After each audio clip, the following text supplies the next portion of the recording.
Defending in FC24 might seem hard and it can get frustrating so easily. Even though you might play on a high level, you might do very easy mistakes with the very basic elements of defending. I know this because I do them sometimes myself. Let us fix this today by going through 4 very important aspects. Starting with positioning. Your main goal in the defense is to prevent dangerous opportunities. You can achieve this by moving your defenders into the right spots. The perfect positioning depends on different points. First, you need to remain between the attacker and the goal. If you open up that line, then it will be very easy for the opponent to go through. While staying in front of him, remain in a safe distance and observe his intentions. A distance around 1 meter is very optimal in most of the situations because you can directly react right after his move without getting punished that way. And finally, take a look at the potential targets that he can pass to and try to take 1-2 steps towards that area without losing your original intention of covering the initial dribbler. Let's see this in an example. On a counter attack, I switched to my central defender, who is the only one that can prevent the upcoming danger. I see multiple players rushing towards the box, but first I need to cover the initial player by getting between him and the goal. I use the jockey mechanic here, which I'll be explaining in detail in the next chapter of this video. Close the distance a bit down towards the attacker, and in the meanwhile, I see the passing opportunity towards the upper side, which I then instantly cover as my next move without leaving the initial target. If I overcommit and leave, he might easily go through. However, since I remain in front of him, I can still control him with my positioning. Mirroring his movements and remaining in front of him forces him to get stuck, and eventually he will lose the ball. However, you're not controlling only one defender on the pitch. While the opponent passes around and switches the direction of the game, you will need to switch to another player and position him accordingly. The faster you switch, the more time you have, so these player switches have to be on point and on time, otherwise the opponent can become much more dangerous just because you're late. There are 2 methods for the player switches. The first one is done by the L1 LB button, which allows you to switch to your player that has a marker above his head. The downside of this mechanic is that you can't select a specific marked player, but instead only switch to a CPU selected one. To select a specific player, you can use the right stick switching, which is a bit more advanced. Imagine your currently selected player as the center of your right analog stick, decide which player you want to switch to, and push the right stick towards his direction briefly.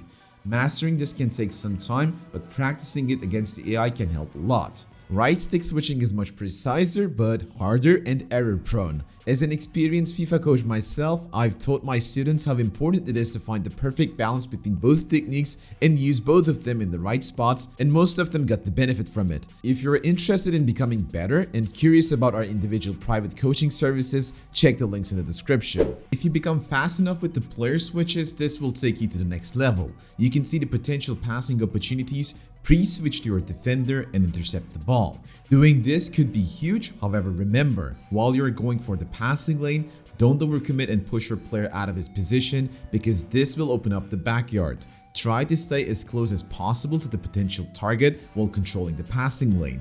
On the right side, the opponent is going again out for a counter. Even though I want to rush out and apply pressure on the dribbler, I see the runner in behind the defensive line who can receive the ball very easily with a lobbed ball. Instead of remaining still on the passing lane, I get myself straight near the runner and cover the passing lane there so that I can get physical with him in case he somehow gets the ball before me. One mechanic that is very helpful with interceptions is jockeying. While pressing the L2, LT button, you will realize that your player has a different defensive stance. With this stance, he slows down but his defensive hitbox becomes larger. However, one very nice trick about jockey is that you can use it with the sprinting button so that the first slowing effect becomes less effective on this mechanic in wider spaces. You can use the jockey mechanic anywhere on the pitch. Make sure to get a good defensive position with your left stick and then use the jockey button to become defensively huge and contest the opponent. Jockeying can even allow you to get the ball without actually tackling. Simply jockey in the right spot in front of the opponent, and once you get close, you will automatically retrieve the ball. Same with the interceptions. Try to get in between the passing lane by positioning your player. Hold on to your jockey button to slow down and steal the ball away from the opponent. Those 2 basic steps lead to another, which is to apply pressure. You might have realized that it has become even more important than ever before. But like mentioned before, you can't just pressure the opponent whenever you want, because whenever you pressure, you take a risk and most likely move a defender out of his position. Before you do that, you have to make sure that you are securing all of the other options safely, otherwise you can give away easy chances in the back. There are a couple of ways to apply pressure. While the opponent is passing, you can get close to the receiver with an early player switch and get the ball from him while he is still vulnerable. Or, while he's dribbling, see all of his potential moves, close all of down at the same time with a good positioning, and get close to the opponent. Here, for example, I take a risk and decide to go out for a pressure only because the opponent is running out with the ball carelessly, and I cover the ground passing lane while running straight forward to the dribbler. If I fail, I have a backup defender to defend with, but I don't and get the ball safely away from the opponent. You can use tackling while applying pressure to win those ball backs. However, do only use them whenever you're guaranteed to get a touch on the ball. Using or spamming them carelessly will be mostly punished either by the game or the opponent. Get a safe tackle in, wait for the opponent to push the ball out away from his feet. Only then he becomes vulnerable and you may make a move. Here, for example, I only use the standing tackle just because the opponent pushes the ball away and I can clearly interfere with it. Safe to go. Or, if the opponent is running wild forward, you can select the defender from the back and slide surprisingly in, which can break down a potential counterattack. Especially when you're pressing at the opponent, make sure to only use tackling once you're 100% sure that you're getting the ball. Even if you do everything right, there will be times when you will end up in a 1 versus 1 defensive situation against the opponent. In that case, you have to use every single aspect that we have named so far in this video. If you don't, then you can give away easy opportunities. Let's see a couple of examples about 1 versus 1 defending. In the open, the opponent receives the ball and my central back is the only one who can defend her. So in terms of positioning, I get myself directly close to the opponent and in the meanwhile take a look around to the potential targets that she can pass to, which is why I move my player a bit towards the downside while jockeying to cut off the passing lane if that happens. But as soon as she takes the ball towards the upper side, I stop jockeying and run at her to apply pressure. She pushes the ball away from her feet and this is the exact moment that I get physical and retrieve the ball.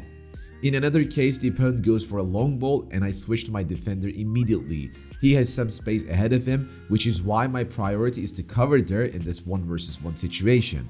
Right after getting in front of him, I take my defensive stance with the jockey button and take a look at his next move. He has 2 teammates to pass to on the upper side and turns towards there, which indicates he will pass there. That is why I aggressively apply pressure and tackle in before he can even do that. One last example to go. The opponent receives the ball in the open again, and even if I want to apply pressure, I don't, because if I fail, the backyard is wide open. Which is why I jockey while going a bit more towards the back and see what the opponent does. He turns himself towards the lower side to his teammate, and I also react to it by getting close to that passing lane while also covering his dribbling opportunity by jockeying. Once I get in a safe distance and have the opportunity, I go for a tackle and deflect the danger. Being defensively successful feels good, but do you wonder how crazy it feels when you get past the opponents? Click the video which appears on your screen right now and take a look at those skill moves which will help you destroy the defenders. Hope you guys enjoyed this video. Until next one, take care and peace.